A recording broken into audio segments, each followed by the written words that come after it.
Kalau dalam hukum Allah yang lain, maksudnya kalau ada seorang anak punya istri, istrinya menjadi apa? Mahram. Mahram apa? Mahram abadi.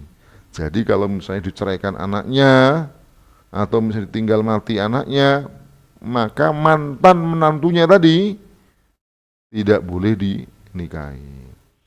Nah, ketika kemudian Z ini menceraikan Zainab binti Jahsh, maka berarti posisinya bukanlah menantu yang punya hubungan mahram abadi tadi. Dan Allah SWT menginginkan agar hukum kufur tadi betul-betul hilang seakar-akarnya. Dengan jalan apa? Zawajnakaha. Jadi Rasulullah Allah kemudian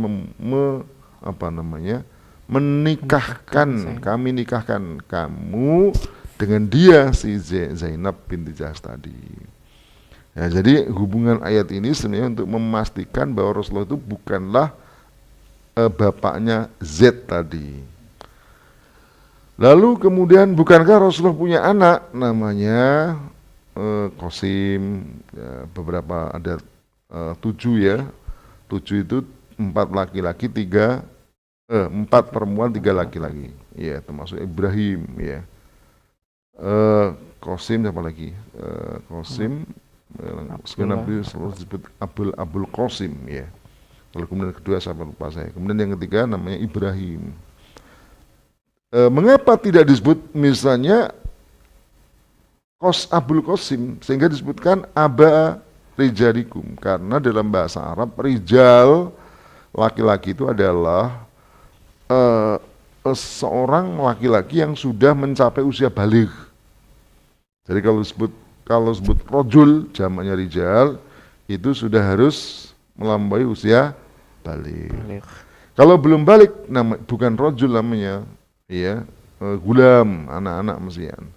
Nah oleh karena itu Rasulullah karena anaknya putranya meninggal sebelum balik, maka Rasulullah tidaklah aba'a ahadim mirrijalikum gitu. Nah yang sampai balik bahkan sampai punya anak adalah anak-anak perempuan Rasulullah, baik itu Zainab ada, dia punya anak tapi anaknya belum besar meninggal. Yang pertama namanya Zainab, yang kedua Ruqayyah, Ummi Kulsum dan Ruqayyah ini tidak punya anak, keduanya dinikahi oleh Sayyidina Utsman, tidak punya anak. Kemudian yang punya anak itu adalah Fatimah, Sayyidah Fatimah yang menikah dengan Sayyidina Ali.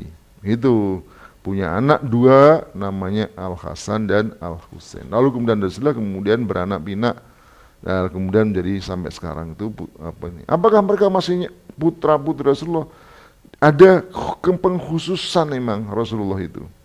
Jadi ya terserah Allah juga bahwa kalau biasanya itu laki-laki lain itu nasabnya kepada bapaknya, khusus untuk Rasulullah itu ditetapkan bahwa nasabnya juga bisa kepada anak perempuan. Sehingga Hasan Husain itu juga nasabnya nyambung kepada Rasulullah SAW. Begitu. Kalau ditanyakan hubungannya dengan Habib sekarang, ya begini jawabannya. Asalkan nyambung dengan sampai Al-Hasan dan Al-Husain, ya maka dia adalah min dzurriyyatir Rasulillah sallallahu alaihi wasallam. Gitu. Masya Allah, tabarakallah. Dipersilakan jika kiranya pertanyaan dari jamaah yang ada di studio.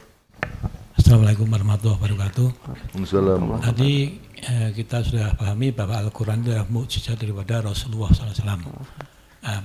Mungkin nggak yang dimaksudkan oleh orang kafir tadi maunya itu mukjizatnya seperti yang extraordinary, seperti yang diterima oleh para nabi yang lain, misalnya Nabi Isa menghidupkan orang mati, menyembuhkan sakit kusta, atau Nabi Ibrahim dibakar tidak mempan, Nabi Musa bisa membelah laut.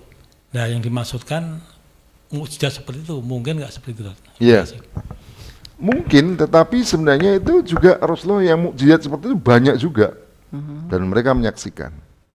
Di antaranya ya, pada saat awal Rasulullah diangkat sebagai Rasul itu, beliau itu mengundang keluarganya dari Bani Hashim, dari Bani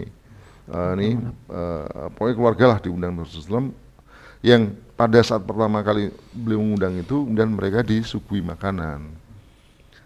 Yang mengherankan adalah makan itu satu kuali disuguhkan pada Nabi, itu tidak ada habis-habisnya. Masya Allah. Jadi mereka menyaksikan itu.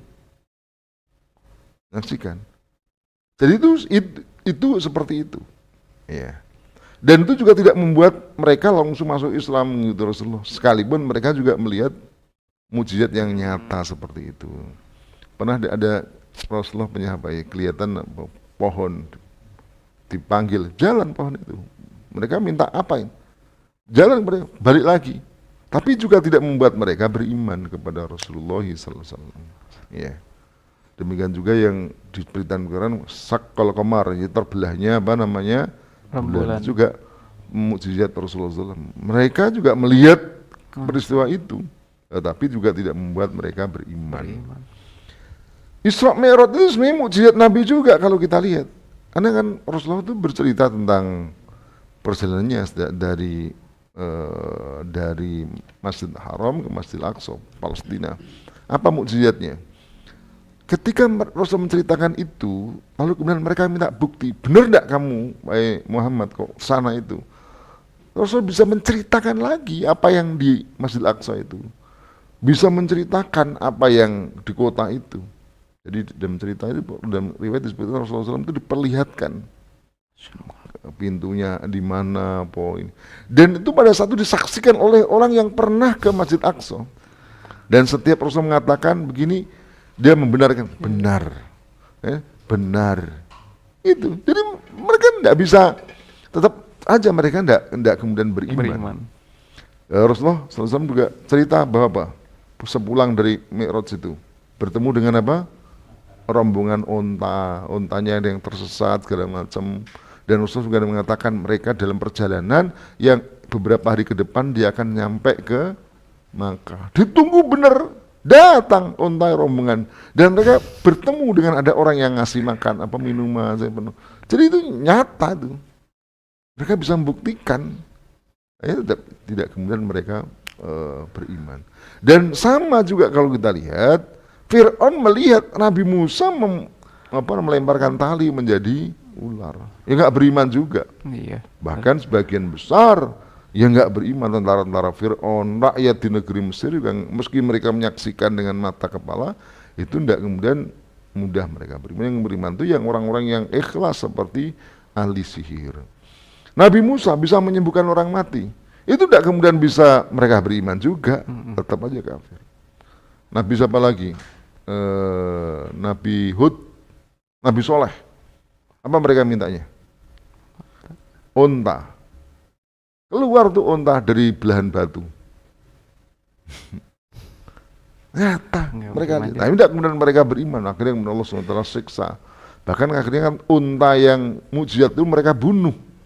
Dan itulah kemudian Allah SWT mendatangkan azab kepada mereka. Jadi tidak juga bahwa kemudian ada azab yang mukjizat yang maksusat itu membuat orang kafir itu beriman.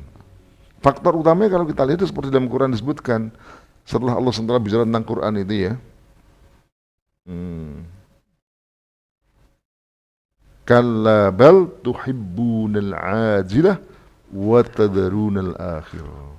Tidaklah sekali-kali, tapi kamu mencintai ajilah, mencintai dunia dan meninggalkan akhirat. Jadi karena cinta dunia itu sudah terlanjur cinta, meskipun benar. Jadi kayak misalnya orang ya, saya kalau menggunakan akalnya kayak misalnya, kan kamu tuh pasti mati begini. Dia tuh bisa membenarkan, misalnya kamu tuh jangan korupsi lah gitu. Itu menyakiti hati rakyat. Sudah korupsi, gajinya sudah dinaik-naikkan berkali-kali lipat, korupsi terus. Yang korupsi yang gajinya besar ya. Makin korupsi. Kamu buat apa duit itu loh? Aduh. Triliun-triliun itu loh, makan juga paling sak piring aja misalnya. Kalau dia menggunakan akalnya dia benar juga senang. Kayak untuk apa uang triliunan dari hasil mencuri, mendolimi, mengambil uang rakyat itu. Tapi rasa senang kepada duit itu, meskipun nggak dinikmati, itu membuat otak nggak jalan. Gitu. Jadi misalnya ya, orang yang senang berzina misalnya dinasihati, coba toh kamu pikirkan yang kamu zinai, kamu sampai hamili, kamu tinggal, itu terjadi pada anakmu, mau rela ndak kamu anakmu dizinai kayak gitu, perlakuan seperti itu. Kalau dia mikir, wah iya, dia ndak akan melakukan seperti itu.